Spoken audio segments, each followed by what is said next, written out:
So I was thinking, because we've got that slightly off pumpkin and we've got a bit of a squash, to do something with that, a kind of like a last autumnal meal before we go into winter meals. What, today? Yeah, why, what were you thinking? You had different ideas? Well, I just sort of had a bit of a feeling this morning of like, sort of like a spicy hot ramen. Okay. With noodles or something. Hello, and welcome to On the Irregular with Java Berry, a podcast where I chat to women from all walks of life about their own unique creative journey, how they got here, how their story has shaped their creative work, what they've learned, what has helped them, and where they plan to go from here. It's an irregular journey for so many of us, and I am delighted to offer a platform to share these fascinating stories and wells of wisdom. This week, I talked to my partner John, who doesn't identify as a woman, but for this bonus episode, I asked him to chat with me while we picked up ingredients at the market and returned home to make lunch on a cold, bright winter morning. I wanted to discuss the last couple of years since we both started our businesses and John gave up his full-time job at Manchester University. The timing of this, combined with the global pandemic and several lockdowns, have made it an intense time for us all, challenging in ways none of us could have ever expected. Welcome to a chat between two tired parents who often struggle to finish sentences and generally fail to arrive at any particular conclusion, but really enjoy market day and pottering in the kitchen. A warning, this episode contains a couple of expletives. Okay, do you want to put the kettle on and I'll get the mugs out? Mm-hmm. Do you want a red bush? Yeah, I'm going to make some coffee as well. Okay. Right, so we're making a miso ramen though, this is the thing. Yeah, let's make a miso ramen with all the veg that we've got. Leek, mushrooms, we've got some smoked tofu. Or Yep. would you prefer the bean curd? Leeks, mushroom. Bean curd. No, the tofu would be nice. Tofu would And be then nice. I'll have rice noodles and you'll have egg noodles. Yeah. Okay. And chilli. I got fresh chilies as well. I got from chilies, freezer, nice. Yeah. And loads of coriander.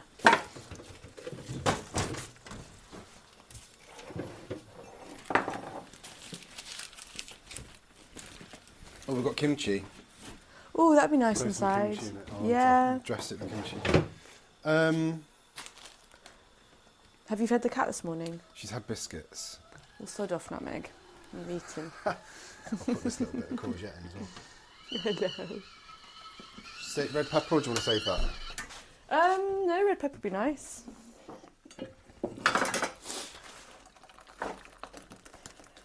Although, should we save it for the sauce for pizza tomorrow? Yeah. Get some veg down those kids.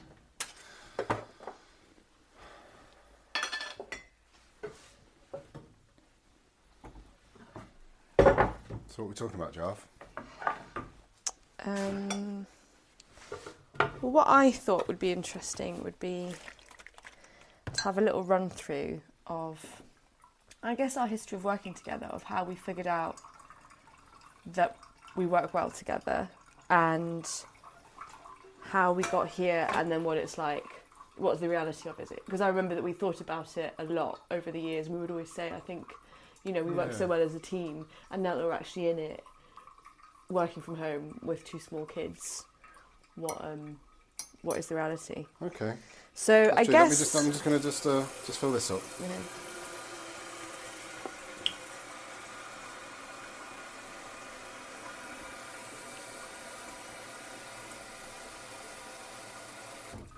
Yeah, you guess. I guess because we talked about this, about where it comes back to, because we met when I was 24, you were what, 27? 27, 28. Yeah, around then. And very quickly realised that we threw very good parties together. And then I think it was France, wasn't it? I think it was moving to France and working together on farms and small holdings where we truly realised what a good team we were. I guess, yeah, and I guess it was something we sort of got a bit of feedback on as well from Yeah. the hosts that we were staying with. That's that true, yeah. that they excuse me, that they saw us as a good team as well. Like, and I guess that was probably that was the first time we had ever actually worked together, Yeah, I guess. properly. Whoa, coffee. Right, okay.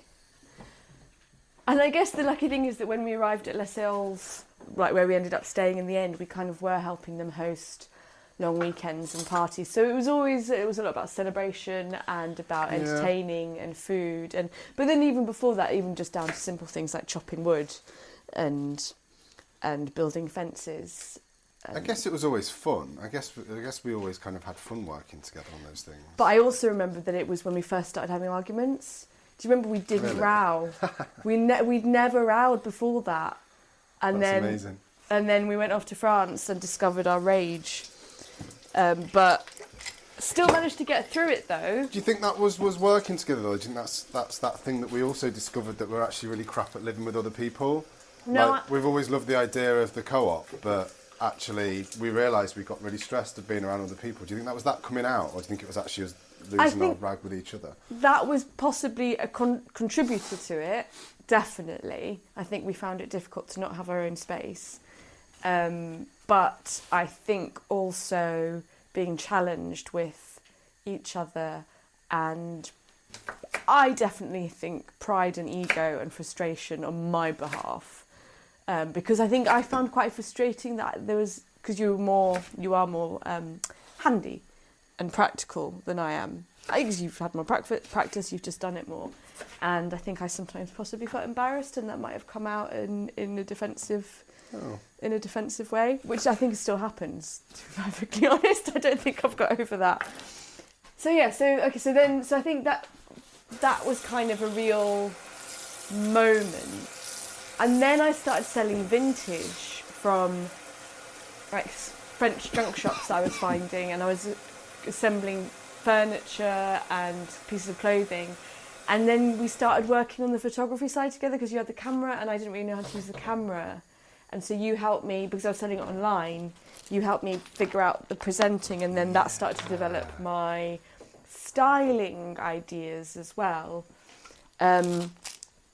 So when we came back to the UK, I remember for so long we were trying to figure out, right, how can we upscale this to a point where we could both earn a living from it, and it just wasn't viable. But I think that was still very much, because we spent all that time together as well. It's like, why can't, let's just continue. Yeah. But it just wasn't the time. It was part of the journey, but it just wasn't the time that it was going to come together for us. And I think that was good, because I think it meant that we then went off and did other things that we really needed to do our own. Like I went off and became an agent, and you carried on doing more production work, and then with Canocaphone, with the sound collective and field recording, which kind of, I guess, has fed to where we are now. So let's get the stuff that we know we Let's get need veg first, yeah. Oh, bread stall. Oh yeah, they've got some as well. Brilliant. Oh, there's a big queue. Okay, well, I'll get in the queue for that. You get in the queue for that, I'll go and get some veg. Okay. So when Elwyn was 1, you were starting to really burn out from the commute as well. The commute was bad, because the trains were so awful, and I could never guarantee that I'd be home, and it was burnout because I was just so exhausted, because obviously we were sleeping really badly as well, but also from panic and stress, from just knowing that you were just here for so many hours by yourself with two little boys who were very, very needy, and like, it didn't feel good. I felt distracted all the time. I couldn't be in it at work,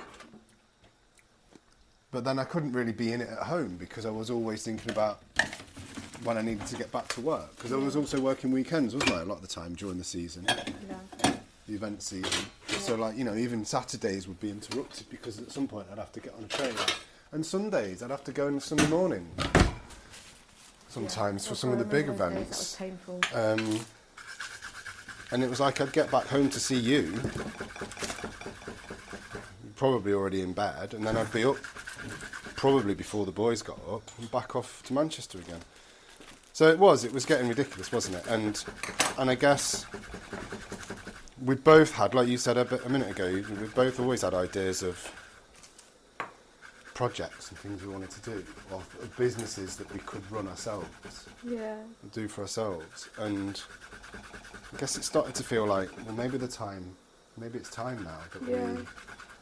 Would you think we'd have felt that if we? Well, we wouldn't. If we knew that we didn't work together well, we would never have even considered it. Oh, good, probably. yeah. I think some people wouldn't even contemplate it. But would we not have done it in a different way? Or we're going to be self-employed, but we're not going to work from home. I'm only going to do this if I can get a studio. Yeah. Do you know what I mean? Yeah. Because I think ultimately we're both always going to be self-employed because neither of us really can work for anyone else. Yeah. And be like totally in that and comfortable with it. Yeah, and I think also once you've worked for yourself, it's hard to go back. Yeah. I was terrible in my last job at the uni after doing 8 years as a freelancer. I was issues with authority? Yeah, totally. Totally issues with authority. And I think and not just authority, but institutionalisation. Yeah. Just like, as a freelancer, you can just go, I'm going to implement, I've got this idea, I'm going to implement it, I'm going to do it now. Because it's my business, I can run it, I can have a go with it. My goodness, at a university, it takes months, if not years, to try and get something off the ground. Yeah. Because there's so many meetings, so many people, so many egos. Yeah, no, completely. I agree. And I think when you've got such a clear idea of how things can work and how you can make them work, and you know that you could be quite efficient at it, exactly like you say, it just seems madness to have to go through, jump all through those hoops to do the simplest thing. And I guess also when you're working for yourself, you can tailor it. Ideally, you can try and tailor it to what it is that you enjoy and what you do. You've also got to go where money is, because you've got to pay the mortgage. So there's a balance there, isn't it, of tailoring it to your market, but also to what it is that you enjoy. I think it's also, though, Jarv, do you think actually we're slight control freaks as well? Completely. Definitely. Which is something that I realise as a self-employed person working with other people. Yeah. Yeah, because I find it really interesting how many people say, oh, you guys are so chilled out. I'm like, no, we're not. Yeah.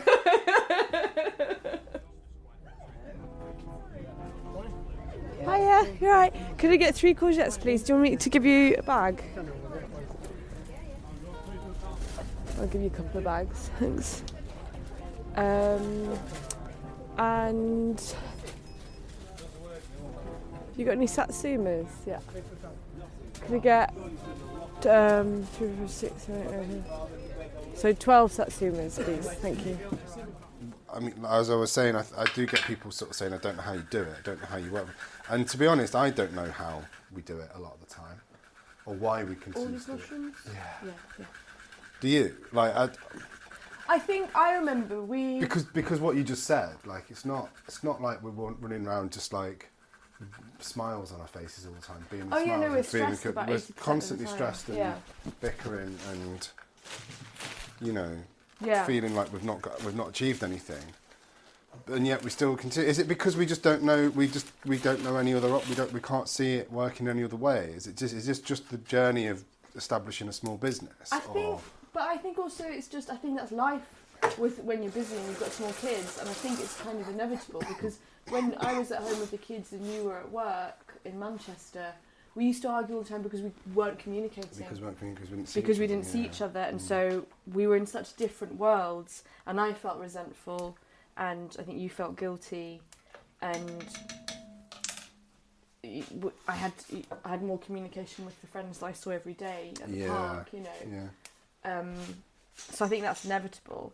That I think, especially in the first early years, I don't know. I mean, we've got the teens. I'm not saying that it ever stops, but I think it feels like a particularly fraught time, especially not sleeping. Okay, I'll take this garlic, and then the broccoli's quite small, isn't it? Could I get 3 heads? Maybe. I'll give you that one. Amazing, thank you. Oh, parsley. Parsley, But okay, I come back to always. Do you remember when we sat down and we wrote out on a piece of paper each what it is that we wanted out of life? Yeah. Top we wrote, John wants from life, Java wants from life, and then we sat down and we read it, wrote out what we wanted, And then we exchanged papers and we read them. And we had, in essence, written the same things that we wanted from life. You know what? Should I go and get those pieces of paper and read them out? That would be really good, yeah. Do you know what they are? Yeah, they're pinned to the wall in the workroom.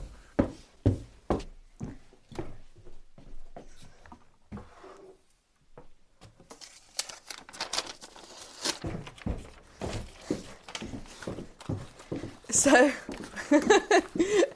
got 2 pieces of paper, A4, written from top to bottom. Somehow yours is unscathed. Mine, meanwhile, is scribbled all over by Griffin, which I feel is quite symbolic. Are you intending to put this chip just on are you putting this in the soup, or do you want to just to put Just on top? put it on top, yeah. Because I'm going to put some, I might put some of this Korean Okay. chili in it. It might be a bit warmer. Yeah, lovely. And are you going to put some of Lama's? Should we just have the oil? We can just add Yeah. it in case those chilies aren't particularly hot. So, Was this when I was still working at the university? this was when you had just given up, I think. I think that's what it was, wasn't it? We just got so clear where we wanted our lives to be. Yeah. And our lives didn't look like it at all. We were living in a beautiful place in the countryside, is what we wanted, but our day-to-day life didn't look anything like how we wanted it to look. So we sat down and we wrote what, on the whole, our life would look like what qualities and what desires and... Yeah. Yeah. I can remember now, yeah. Okay. So what John wants: to share more equal parenting from day to day, to incorporate working day into family life, not to be so separate. I find this hilarious because now, like, what I would do to have family life and work separate. But this is why it's good to go back through this again, to look at, because it's a reminder of how different our life actually was. Yeah.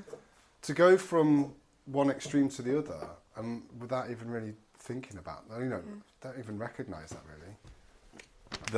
I remember that actually I was craving so much. Yeah, and this is to why be a part of your lives. we need to remember when we're feeling really down and really just struggling, that once upon a time we were desperate for what we have now. Yeah.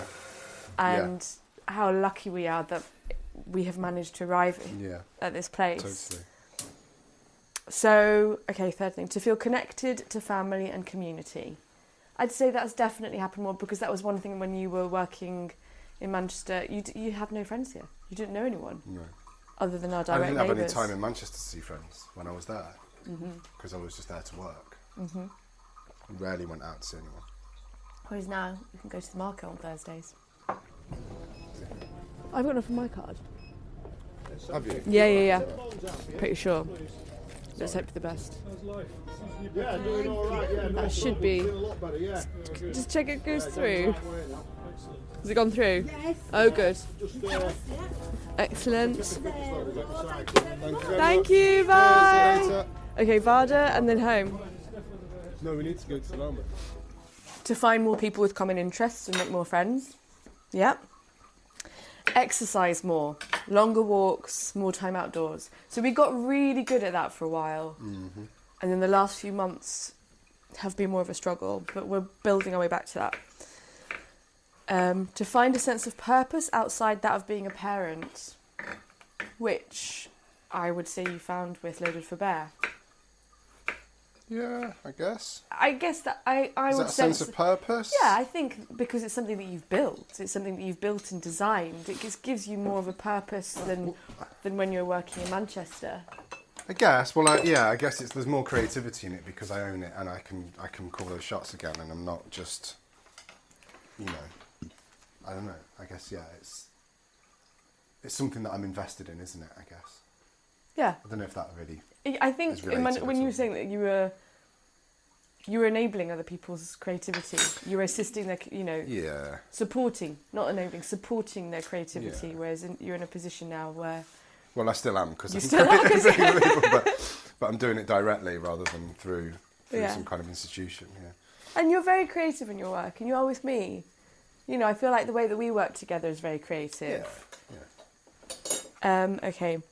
Show the kids that creativity and work and family life can be intertwined by finding the right balance of work life. Like, Wow. still not figured that one out. No, but I guess what we are showing them more than what we were before Yeah. is that we are there to support each other in our businesses, in our creative endeavours, as opposed to us just all racing out of the house in the morning, all going off and doing stuff that we know nothing about, Yeah. and that they know nothing about. Yeah. Like you said before, like you always struggled how to describe what I did as a job. I bet you find it easier now. Definitely. Because you see me doing it, and I see you doing it, and the boys see us doing it, and And it might be a little bit kind of mysterious to them because of the stuff that happens in the workroom, and then these boxes come out. Yeah. I mean, they know we go to the post office, but one day that will just click, and they'll be like, "Oh, well, yeah, Yeah. Dad just always worked from home, and Yeah. because they're And running a was there business." to make us breakfast. Yeah, yeah, And tea and run a bath. yeah. And that's lovely because what you've just said leads on beautifully to your final point on here, which is support Java in her creative business pursuits and life challenges just by being more present and involved. Oh, that's rather lovely, wasn't it? God, I was good back then. What's happened? You wrote that. You wrote that without any prompting. I remember you sat in silence writing it, so it's not like I even nudged I'm you. not quite that generous, I don't think, anymore. Broken me.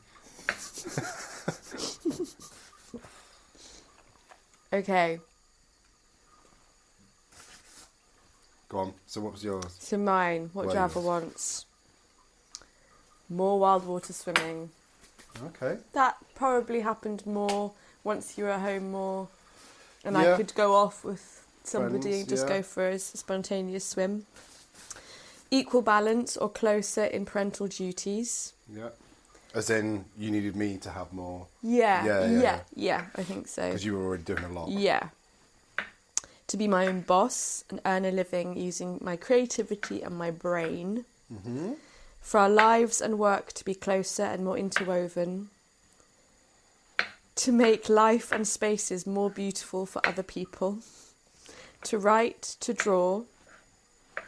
For our boys to see us as an example of how a life can be lived that differs from the norm of 9 to 5.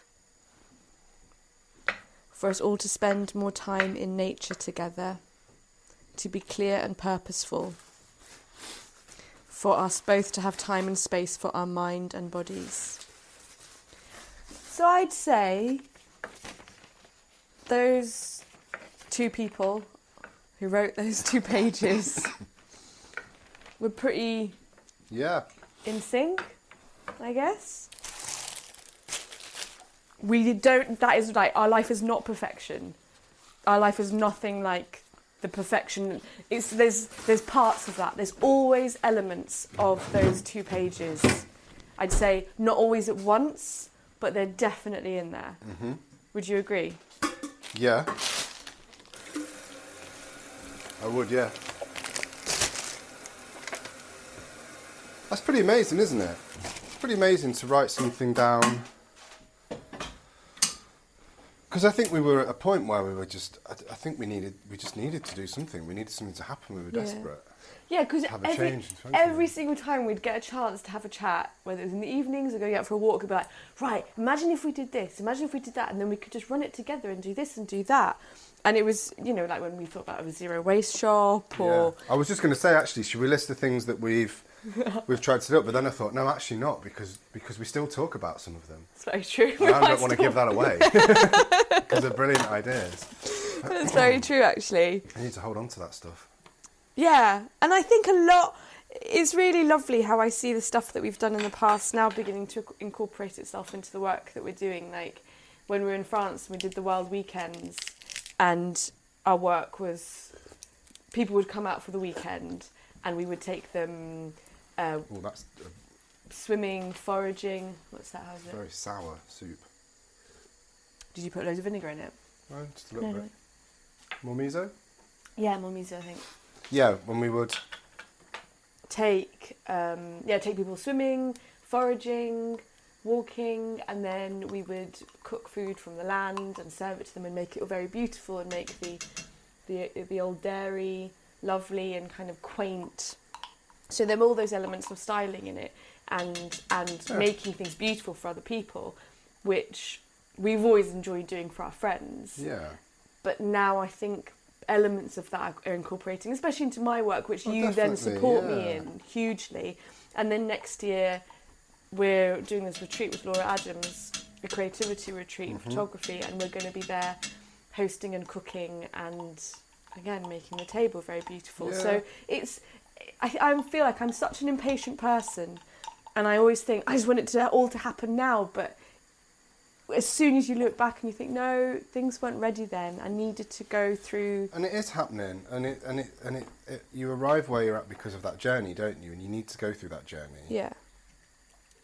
In order to be truly good and genuine and authentic at what you do. Yeah, and to enrich your, I guess your craft sounds so wanky, but your experience. No, it's true. Yeah. It's like me with cables, though, isn't it? I mean, you know, cables, well, but you know, like I can truly talk about it, like with a passion, and with experience and knowledge, because it's something that I've done since I decided to do sound engineering when I was 15 or 16 at school.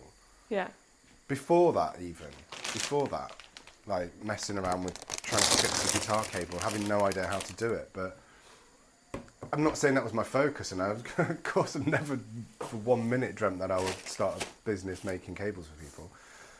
But look at how long that's been burning. Like that is like my entire life. Yeah. And I can come to that without feeling like it's like a fad again, or like feeling like it's just I can truly come to it with the knowledge and the experience that I've built over those years and the understanding of it, and I can talk about it genuinely and honestly and transparently without feeling like I'm selling stuff to people or trying to do a hard sell, you know. Yeah. Like, and I think there's something in that, and I think that's what's really hard as a small business, is that, you know, it can take years for you to get established. It's having the stamina and the perseverance, trust that if you just keep doing what you do and you keep working on that story and you keep your customer service, you know, they're the people that count. If you keep engaged with your customers and you're accessible and open and transparent, that one day that thing that you really love doing will hopefully then truly support you in a way that allows you to just kind of schedule it a bit better, you know, and like kind of have downtime and whatever. But yeah, it's all kind of kicked off at the point that we have a small family with things like school happening, starting, and homework, and and a global pandemic. I guess that's also a thing, isn't it? That our first 2 years of business have been in an extraordinary time. That, you know, what was already an intense thing to be embarking on, we then, you know, threw in, I guess, the whole, not just the health fears, but the economic fears about how this was going to affect the fact that we're both opening up new businesses and how, you know, just, people's spending habits, all sorts. So the added stress of that, and having the kids at home so much, and trying to explain to them what the hell was going on. No shit, we've been a bit stressed. And not really sleeping. So wow, that was really interesting reading those things out loud again. I feel really comforted by it, because that must have been about 3 years ago, I think, that we wrote that. What's the water for? Noodles, my noodles. Noodles, okay. Oh, my noodles are here. I'll open them up.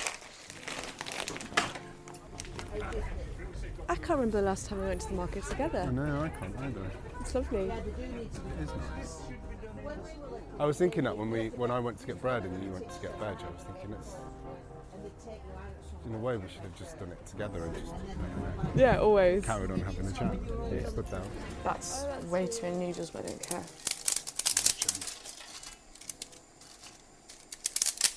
Okay, just leave it so I don't want to snap it. Put some more water on them. Okay. Yeah, no, really interesting going back to see that. I'm really glad that you got those out because, my God, it's hard to remember sometimes, isn't it? What it's all about and what we're doing it for. I know, because like yesterday we were both so stressed and I was in such a bad mood. Honestly, I went blind. I couldn't see it. I couldn't focus. I know. It was crazy. I just felt like I was frowning all day. I couldn't breathe. My shoulders were up and I was just feeling... And I was trying to break it down. It's like, okay, what is it that I am so anxious and stressed and angry about? I felt really angry. In the soup? Yes, yeah. And I think it's the juggle. It's the constant juggle. But I'm also invigorated by that juggle. And a lot of the time I can't sleep at night is because I'm thinking of ideas and I'm planning. And this is the stuff that I wanted to be doing, to be exercising. Because the reality is, I don't feel this way when it comes to planning activities for the kids, say. And I know I've got friends who get so excited about how to stimulate the kids, how to set up play games and educational stuff and craft activities, and that kind of stuff just doesn't get me going. And I'm incredibly grateful for the people in the world who do well, do we've that. all got roles to play, right? Yeah. Like, you know, we've all got different roles, and I think kids need that as well. I think they need to see that different people have different things that gets them going, you know, and they don't necessarily need their parents to be feeding them stuff all the time. I think you're exactly right when you say that sometimes, you know, kids need to be bored, they need to figure things out for themselves. Yeah. And then they can have designated times they can go off and do stuff with amazing people who've got the energy for that. Yeah. But we're providing a safe home and keeping them alive. Yeah. Yeah. That's good enough. Trying to show them something that, you know, no, I know, but it's... I'm good at hugs. I'm really good at hugs. You're good. You're a great mother. You're a fantastic mother. But it doesn't mean that you have to like be great at doing face painting and all that kind of stuff, you know. It's such a beautiful sky, isn't it? Yeah. Griff was so taken by it this morning. He was just like, he really notices the moon at the moment. He was like, "What's the moon again?" And we read something. I think we read that book about planets again the other night. You know, the storybook they've got about the planets that takes you around the solar system. Yeah. It says something about the moon at the end about it being a ghost in the day sometimes. And I think he was like, "Oh, we saw Lovely. that." Hi, you're right. Hi. Can you get a portion of Vada, please? Thank you. So that's it. It's like, it's so... I guess it's that thing though, isn't it? Once your passion or your hobby becomes work, it's work. And you can't avoid that. And then especially when you also rely on it financially, then there's a whole other dimension to it. It's not just like, oh, let's make the table lovely for friends. It's no, like, this needs to work. This needs to all work on a different level, on a professional level. And I'm so grateful that to have you at home, because without you at home, I wouldn't be able to do half of what I do, because you left university being support there, and now you're my technical support. Yeah, but you know, that's what I've come to accept in life, and you know, I can do that. Yeah. So, and I think it's within my nature, and I love seeing people learn. I love seeing people, like, you've gone from going, how the hell am I going to record this podcast, to recording it, and then sitting there and editing it and going through and Reaper and editing the thing and piecing it all together, and like, it's amazing. And you were like, you know, I love seeing that. I really love seeing people discover that they can do something like that. But what comes with that, because it's a huge learning curve, is a lot of kind of stress and mistakes and figuring stuff out. And I you know, I'm kind of, it's weird. I have a patience for that stuff, I think, when it comes to other people. You are remarkably patient with certain things, because I think it's because I know that it's going to be all right. Yeah. I've got the experience to go, you know what, we'll figure it out, it'll be all right. It's not all lost. Whereas I go into immediate panic and fear and anger and everything's crap, you're giving it all up and you're going to run away. Back to the Shan Islands again. Yeah. Yeah, it's a fast downward spiral. No, but that's what we do. But I get the support from you. you know, I get the support from the kind of the social media side of stuff, and like the energy that you have for that, the energy and the motivation and the dedication and commitment to the people that you engage with on there. I guess it's different. I guess our brains work in different ways, don't they? And I guess this is what it comes down to, is that we're very lucky in a way that we have complementary skills. Yeah. That we can help each other with, but I think we also understand each other because we've been together for so long. So like I can see when you're about to have one of those mad Java panic attacks. I can see it coming, and I feel like I kind of know now. Even we might argue about it because you're being a dick, bloody stubborn when you want to be. We might argue about it, but I know when it's coming, and I kind of feel like I can go right. Calm down. Let's talk through it. Let's get your list out, Jarv. Get a list out. Let's see where we're at with it. And likewise with you, you did it to me yesterday. You know, all of a sudden, I was just trying to lead up to this releasing these pedals. I was like, I don't know how I'm going to do it. Like it suddenly dawned on me that I've got like a week to fulfil this promise that I've made to the world. You know, because everybody, in my eyes, are all sitting around waiting. They can't wait until these things come on sale. And I'll disappoint them if not. And you just said, okay, right, well, let's just sit down and sort it out and like go through it. And you know that your list making really comes. I don't make lists because I can't read my own handwriting. So it's amazing to have someone that can make. And not only do you make lists, you make beautiful lists. I don't know, I'd say they're scrawls, but... Yeah, but, you know, in comparison to mine. I think what has been useful to me is pinpointing... What are you looking for? I feel like we're missing something in this. Is it the chilli? No, well, I've put some chilli stuff in it. I don't know if it's spicy. Have you put the... What's the fish? Bit of chilli stuff. Yeah, put that in. Dashi, okay. Yeah. Dashi, that's it. Dashi.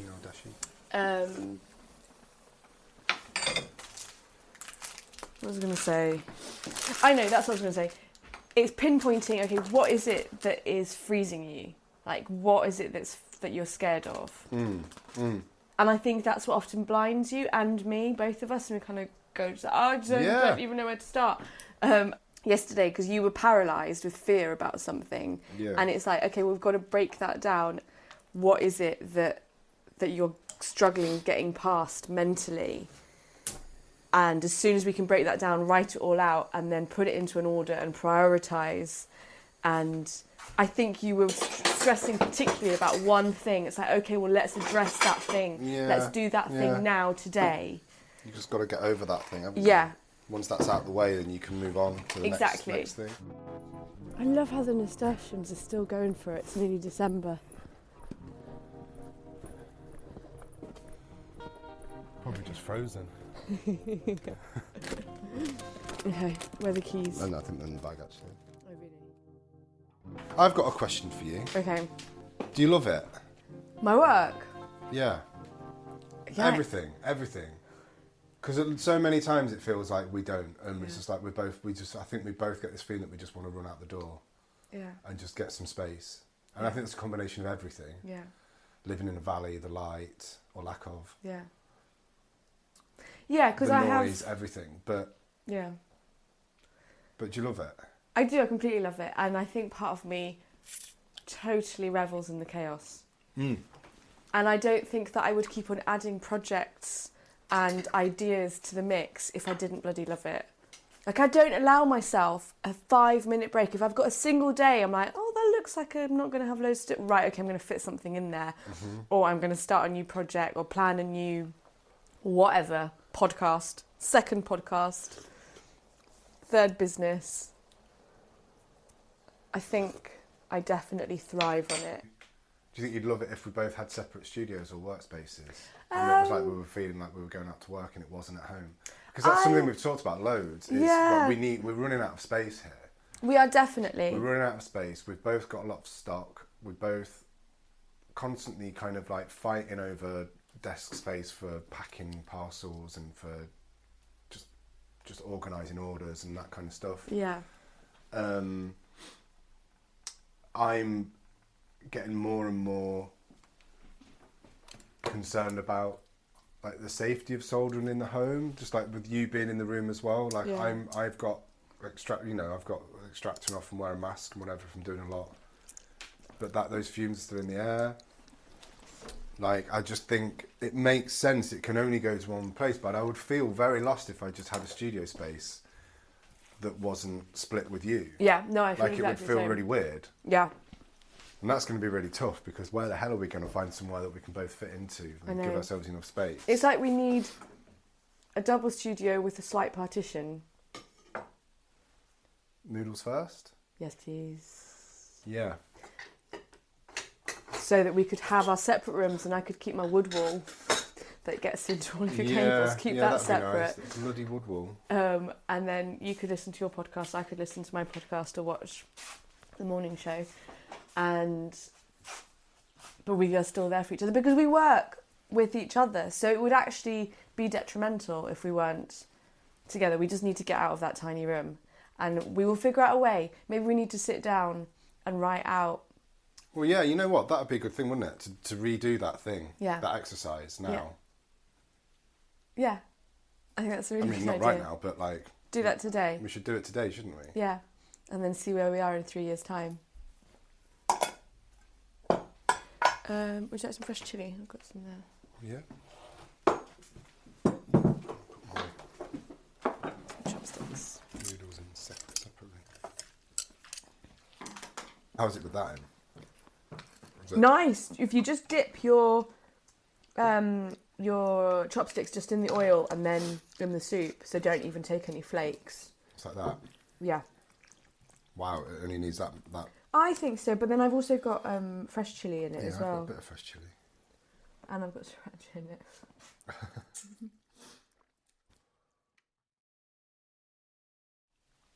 So,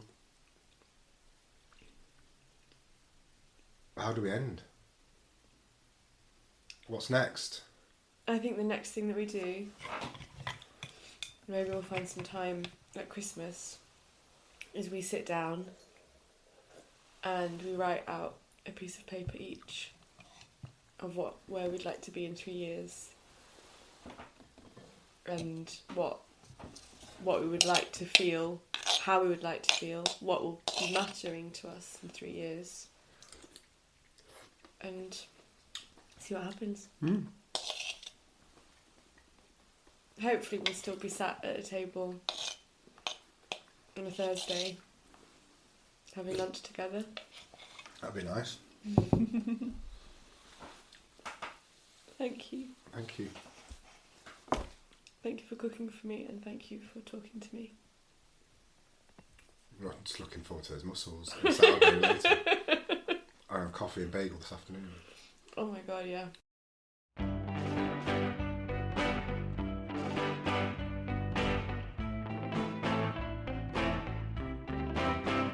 Before I sign off for this season until the new year, I'd like to say thank you to the fascinating women who agreed to talk to me and offer me their time and wisdom. To the wonderful, supportive listeners who reviewed the podcast, sent me overwhelmingly kind messages and welcomed us into their worlds. To my friend Mush, who came up with the name On the Irregular while sleep deprived and caring for a newborn. And to John, without whom many of my ideas would remain a scribble in a notepad. Amidst the global madness, creating this podcast has without a doubt been a personal highlight of 2021. I have found it invigorating, exciting, and fulfilling in endless ways. I feel like it has completed a part of me I didn't know was missing. And for those who like plenty of notice, pop September the 10th, 2022 in your diaries, because in my opinion, the main way to improve a podcast is to throw a podcast party. In the meantime, enjoy the 13 wonderful episodes we've recorded this year and keep your ears alert for season 2 in the new year. Thank you so much.